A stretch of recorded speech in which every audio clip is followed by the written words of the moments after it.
The Vikings are remembered as one of the most violent groups of people to have ever lived.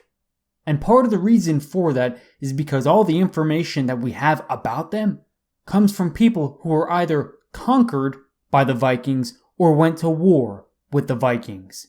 And really, if you think about it, it makes sense. If all the information that we have about you comes from all your worst enemies, well, it's just going to make sense that there's not a whole lot of good they have to say about you. It's just exactly what you would expect. And this has really dictated popular culture and the way we perceive the Vikings, right? There's this idea of some blonde guy with long wavy hair and blue eyes, shirtless, looking like Thor, running around just killing people, stealing their stuff.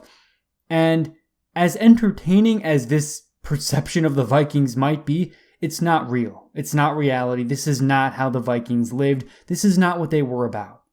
Now, did some of that stuff go on? Definitely. But the Vikings had a lot of wisdom in their culture. And that's what we're going to be taking a look at here today. Hello everyone, I am Eric Alden. Welcome to Our Dark History, where we discuss the darkest people, places, and events in human history. Today we're going to be taking a look at some of the wisdom that is present within the Viking culture, specifically their writings. Now, you could spend a lifetime analyzing the stories and really finding some practical and actionable advice from the stories themselves, because there's just a whole bunch of really great information there. But today we're actually just going to be taking a look at a couple of really important key passages from different Nordic texts. Primarily from places like the Icelandic sagas, the Poetic Edda, and a couple of other Old Norse language translations. So it's some really great information, and these are just direct quotes. We're not going to be going through the Viking stories here. We'll do that another time, but for the sake of this presentation, let's get right on into it. Cattle die and kin die, and you'll die just the same. But words of praise never die for the one who earns a good name. Now these words is actually a very nice translation, and not all of them come out this smooth, but this little passage here tells you a lot about the Viking way of life. It tells you a lot about what they value, what's important to them. Your kin, your cattle, all that's going to die. That's all going to go away. But the way people think about you, the way people remember you, that's what never goes away. That's going to be constant throughout time. Think about the way Viking culture really went on. They had all these legendary stories where, basically they convoluted their mythology with their history. And sometimes there were ordinary, real-life Viking people who became gods in their own mythology. So the idea that they value their honor, they value their reputation a lot, this is just perfectly exemplified here. It's just one of the most fundamental principles of Viking culture. And it really gets into this idea of the honor culture in general, right? The way people think about you is the most important thing. Now, I think us in the 21st century, I think we kind of understand some of the flaws that come along with that, because we realize how difficult it really is to control what people think of you. And inevitably, there's going to be some segment of the population that hates you for no reason, and spending a whole lot of your time and energy trying to change someone else's opinion of you. Kind of a fruitless effort in a lot of cases, but it was really important to the Vikings. And when you think about it, it makes sense. They were a very tribal people. Their culture, all the stories that we have about them, they were oral tradition for hundreds of years. Think about that. They spent just about all their free time sitting around telling stories in the cold, dark Scandinavian winters. Think about what that does to you as a people, right? It kind of forces you to have a certain outlook, a certain connection to everyone around you. Few people are spoken of in the way they would choose. And again, this gets back to this idea that it's very, very difficult to be able to dictate how your reputation, your perception is received by people. And right, in Viking culture, we can only speculate about how it was for like the ordinary Vikings, but we can really make a solid guess that they spent quite a bit of their time trying to go out of their way to make everyone think that they were this noble warrior, that they were brave, that they were generous, that they were a good person, because it was important to them. It takes time to test a man's worth. I actually really like this little quote here because there's actually quite a bit of wisdom in this, and oddly enough, this translation says it very concisely. It gets right to the point. It takes time to test a man's worth. It's only after repeated and constant exposure to someone, and you can really begin to see them for who they really are. Now, I think there's a lot of cases where, you have an opinion of a celebrity or a writer or a thinker, maybe some kind of online personality, right? And whatever it may be, you have some kind of perception of them, and it's probably a lot better than what they actually are in real life because we build up a certain perception, right? I mean, when you see someone performing when they want to perform, well, you're going to get a certain idea of them. You don't see them when they're down and out. You don't see them when they're in a bad mood. Like the people that are in your family, the people that you live with, the people that you spend most of your time with, those are the people you really understand. Because outside of anyone you spend a lot of time with, you just really don't know. You really don't know about what's going on in their heads. What is this person worth? Are they good? Are they bad? What kind of morals do they have? These are questions you can only answer after spending a lot of time with people. A lot of time with people. And it's very old wisdom, but I think it's just as true today as it was for the Vikings who wrote this. No one is so good that he has no fault, nor so bad that he's good for nothing. Now, I actually particularly like this passage because there's almost a Christian overtone to it, right? There's this, no one is pure evil, no one is pure good, there's good and bad in everyone, right? It almost goes back to that line by Alexander Solzhenitsyn, that the line between good and evil runs down the heart of every single man, every single person. I really like that idea because there's a lot of people that get wrapped up in this idea that they are inherently evil or bad, or they get wrapped up in a self-fulfilling prophecy. No, that's not how life is. You are not all good, you are not all bad. I mean, I actually think the people that think they're more bad than good have to be told this more than the people that are good, right? Because I think the people that are good, they already understand that they're good, and maybe they get a little bit of an ego out of it, but I think they understand as human beings that they have flaws. Every single human being has a flaw. But it's getting past your own negatives and letting your own, the things that are wrong with you paint your entire perception of yourself.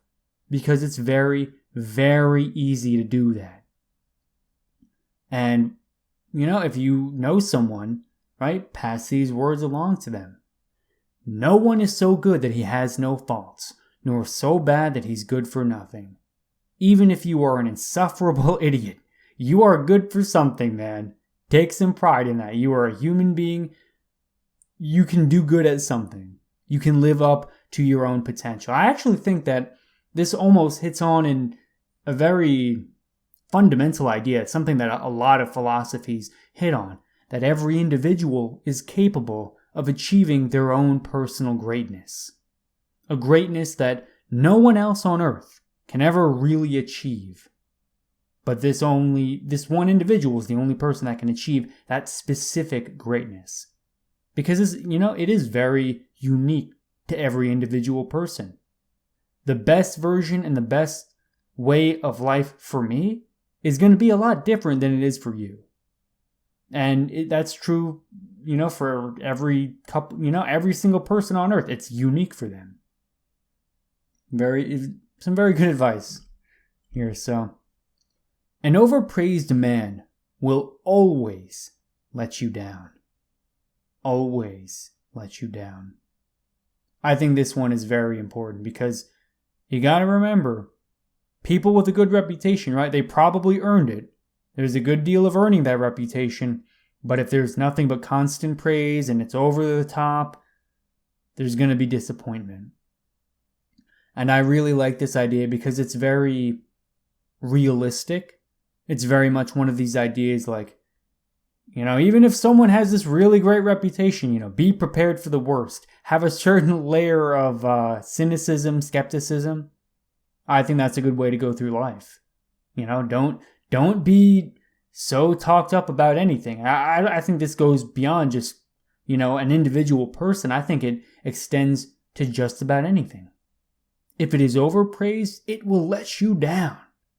If you talk up, like maybe you're thinking about moving, maybe you're thinking about changing jobs, you talk it up, there's going to be disappointment when it doesn't live up to your expectations.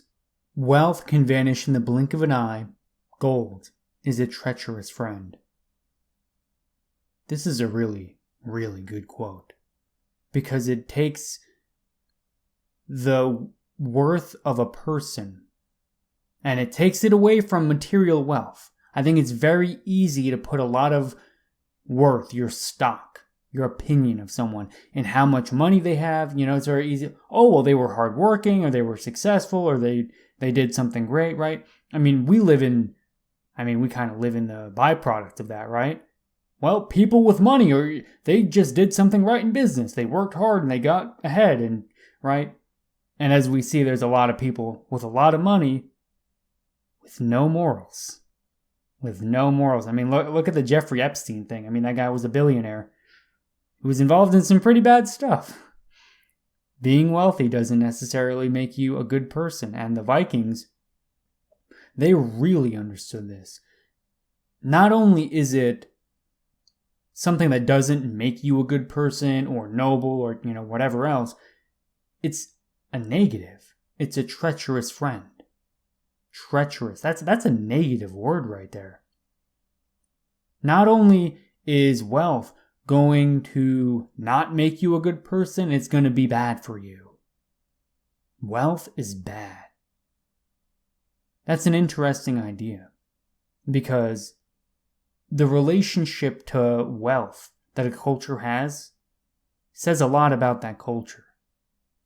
The Vikings put a lot of their emphasis on courage, bravery, personal values, right? Living up to your own values of life and building a good reputation.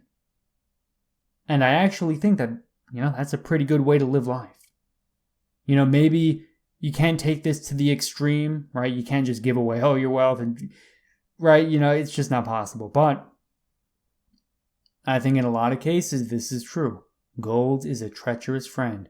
The minute you get wealthy, man, that's when the bad stuff starts happening. Look at all the people who win the lottery, right? They get rich overnight. Every foreign, distant family relative is coming out of the woodwork. Oh, hey, man, how you doing? Every woman in the world thinks you're really hot. Or every man in the world, whatever the case, whatever your preference is. It's just one of those things. It creates more problems than it solves. And I actually think this next quote really builds upon this idea in a really good way. So, the brave and generous live the best lives and seldom feel worry or sorrow. The brave and generous live the best lives. Those are some really wise words, man. I just have to say, wow. The Vikings really had a fascinating culture. It's almost there. I see certain elements and similarities with Stoicism, with all the different Christian philosophies. There's a lot of overlap, and the fact that living up to your own virtues, being generous, being a good person. Those people live the best lives. They don't feel all the negative emotions that, these wealthy people do.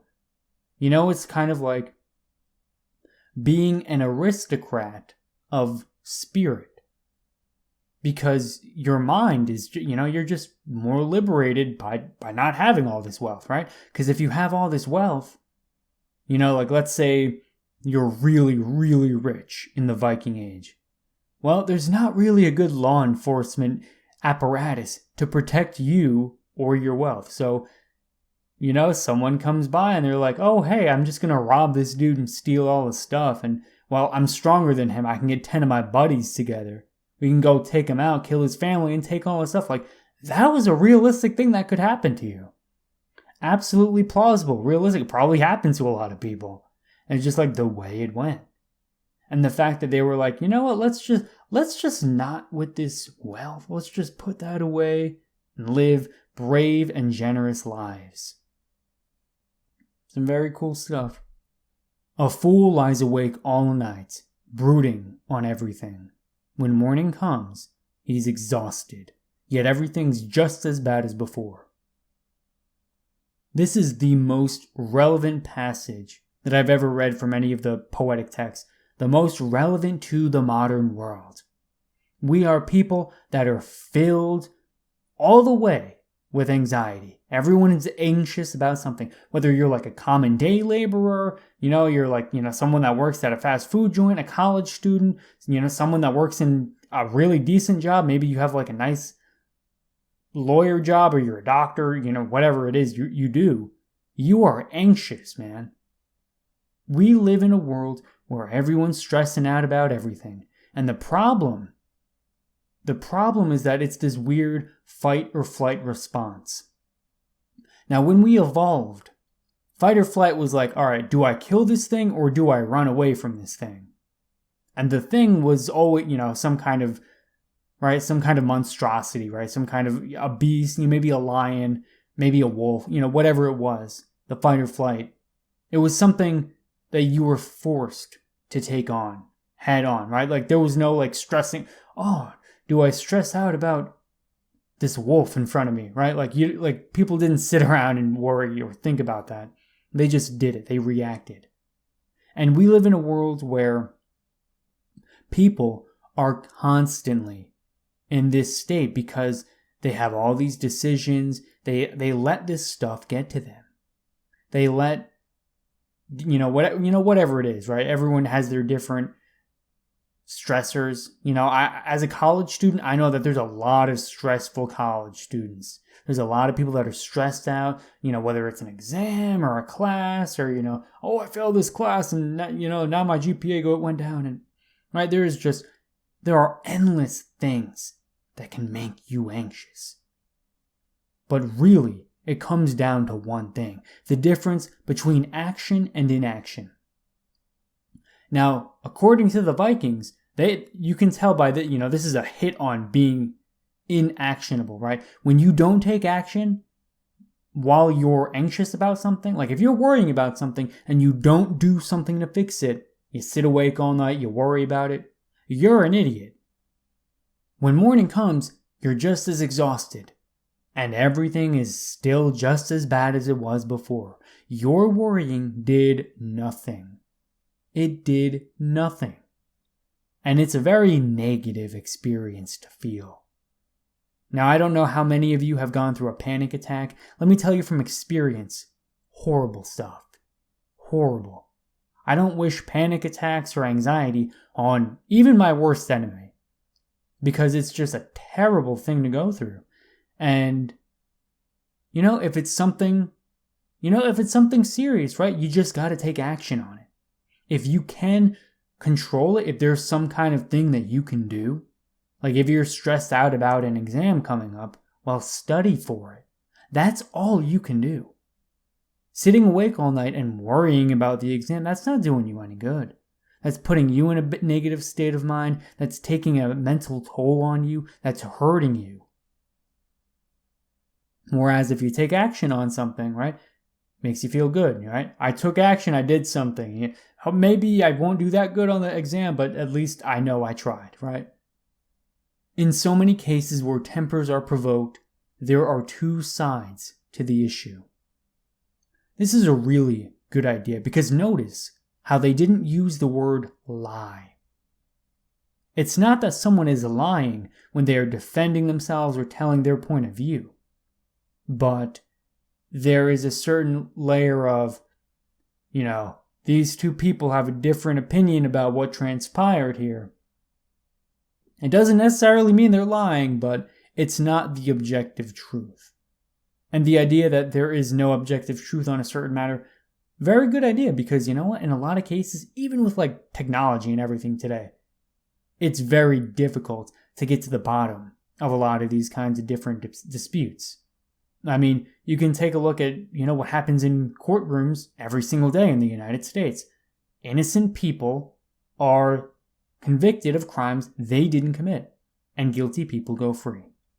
Happens every single day. It's inevitable. Because sometimes there are just instances where, the evidence leans one way or the other, and people luck out. Like there's a certain degree of luck in every single case that goes on. And when you try to get to this idea that, we can be objective and find the truth on everything, like you just can't a lot of the times, especially during this time. You only have what someone says, right? I mean, these people, the Vikings were not even illiterate people. Their entire culture was oral. So, the idea that anyone's going to get to the objective truth over some kind of dispute, right? It's just not going to happen. Maybe Olaf over there is saying that you burnt his farm to the ground, right? I mean, how's anyone going to know? Maybe he burned his own farm to the ground. There's no way anyone's ever going to know. No way that you could find out. And the idea that, there are two sides to the issue. It gets to the core of the nature of reality. This is just the world we live in. Sometimes you can get to the truth because sometimes the truth is something you just would never expect. I mean, maybe it wasn't you. Maybe it was, Olaf's cousin for some reason who left town 12 years ago, right? And he came back for one day, burnt Olaf's farm to the ground, and then left again. And no one ever even saw him come, right? No one knows. This is just the way it goes sometimes. No one ever had a more decent friend or a better burden to carry than a good store of common sense. Common sense is very, very powerful. And I actually think it's important to really get into the idea of what common sense even is. Really, it's the ability to reason for yourself, right? Critical thinking, the ability to think for yourself. So it's to logically reason through things. That's a very important skill to have. Because we live so much of our lives just being told what to do. Society tells us to act a certain way. Our parents tell us to act a certain way. The government tells us to act a certain way. A lot of people today say that common sense isn't so common anymore. And you probably don't disagree with that statement. But the problem with it is that, in a lot of cases, we just don't have to think for ourselves. And when that happens, it really hurts you as a person. Because what it does is it drags you down to a lower form of consciousness. Because, if you're not thinking through your actions, right? If you don't think about what you want to do, where you want to go, whatever, you just fly by the seat of your pants. Well, you're just letting the unconscious rule your life. You're letting your animal instincts rule you. You are closer to living like an animal than you are living like a human being. The only thing that separates us from animals to begin with is the ability to think. And the Vikings were very right in placing a lot of value on common sense. Common sense is important. The ability to think for yourself is very important. It's a skill that you should definitely develop because it's just as important today as it was in the Viking Age. Thank you all for watching. I hope you guys found this information from the Vikings to be informative and to be, just really good advice in general. If you would like to stay up to date, be sure to subscribe to the YouTube channel, follow the podcast, and there are links to all of my social media on the website, on the YouTube channel, in the description. Wherever you go, check out the social media stuff. Thank you so much, and I will see you in the next one. Peace out.